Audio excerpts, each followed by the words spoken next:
Season 7 Malayalam അങ്ങനെ ലൈവിൽ 7ാമത്തെ task കഴിഞ്ഞിരിക്കുകയാണ് ടിക്കറ്റ് ടു ഫിനാലയുടെ. അപ്പോൾ ഈ ഒരു ടാസ്ക് എന്ന് പറയുന്നത് ഒരു ടേബിളിൻ്റെ മുകളിൽ കുറച്ച് റെക്റ്റാങ്കുലർ ബ്ലോക്സ് വെച്ചിട്ടുണ്ട്.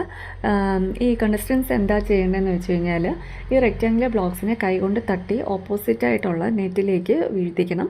വീഴ്ത്തിയതിന് ശേഷം ആ റെക്റ്റാങ്കുലർ ബ്ലോക്സിനെ ഒരു സ്കെയിലിൽ ഒന്നിന് മുകളിൽ ഒന്നായിട്ട് റെക്റ്റാങ്കുലർ ബ്ലോക്സിനെ പ്ലേസ് ചെയ്തതിന് ശേഷം മറ്റേ അറ്റം, അതായത് സ്കെയിലിൻ്റെ മറ്റേ അറ്റം ഒരൊറ്റ കൈ കൊണ്ട് താങ്ങി ഈ ബ്ലോക്സിനെ ബാലൻസ് ചെയ്ത് സീസോയിൽ കൂടി കയറി മറ്റേ അറ്റത്തേക്ക് സ്ലാൻഡ് ചെയ്ത് അവിടെ വെച്ചിരിക്കുന്ന ബാസ്ക്കറ്റിലേക്ക് ഈ ബ്ലോക്സിനെ, റെക്റ്റാങ്കുലർ ബ്ലോക്സിനെ അതിനകത്തേക്ക് ഇടുക എന്നതായിരുന്നു ടാസ്ക്. ഏറ്റവും കുറഞ്ഞ സമയം കൊണ്ട് ഫസ്റ്റ് പ്ലേസിലെത്തിയത് നൂറയാണ്. 1 മിനിറ്റും 26 സെക്കൻഡുമാണ് നൂറ എടുത്ത ടൈം എന്ന് പറയുന്നത്. 8 പോയിൻ്റ് അങ്ങനെ നൂറയ്ക്ക് കിട്ടി.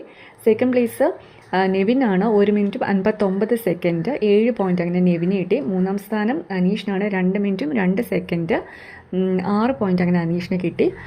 അടുത്ത ഞാൻ സമയം പറയുന്നില്ല. അടുത്ത 4ാം സ്ഥാനം അക്ബറിനാണ്, 5 പോയിൻ്റ്. 5ാം സ്ഥാനം ആര്യന് 4 പോയിൻ്റ്. 6ാം സ്ഥാനം ആദിലയാണ്, ആദിലയ്ക്ക് 3 പോയിൻ്റ്. 7ാം സ്ഥാനം അനുമോൾക്കാണ്, അനുമോളിന് 2 പോയിൻ്റാണ് കിട്ടിയത്. 8ാം സ്ഥാനം സാബുമാനാണ്, സാബുമാന് 1 പോയിൻ്റ്. സോ ഇതാണ്. Okay, thank you.